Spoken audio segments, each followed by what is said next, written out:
বড় ভাইয়ের গুলিতে ছোট ভাই নিহত হবার এক মর্মান্তিক ঘটনা ঘটেছে ফরিদপুরের বোয়ালমারীতে। প্রায় 40% পৈতৃক জমি নিয়ে দীর্ঘদিন ধরে বিরোধ চলছিল দুই ভাই ডক্টর গোলাম কবির ও হুমায়ুন কবির মিন্টুর মধ্যে।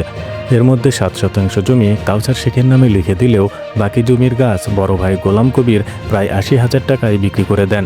বুধবার সকালে গাছ কাটতে গেলে ছোট ভাই হুমায়ুন কবির মিন্টু বাধা দেন। এ সময় দুই ভাইয়ের মধ্যে তর্ক ও বিতর্ক শুরু হয়। এক পর্যায়ে গোলাম কবির বাড়ি থেকে একটি শটগান এনে এলোপাতাড়ি গুলি ছোড়েন। এতে গুলিবদ্ধ অবস্থায় মাটিতে লুটিয়ে পড়েন মিন্টু। স্থানীয়রা দ্রুত তাকে উদ্ধার করে বোয়ালমারী উপজেলা স্বাস্থ্য কমপ্লেক্সে নিয়ে গেলে কর্তব্যরত চিকিৎসক তাকে মৃত ঘোষণা করেন।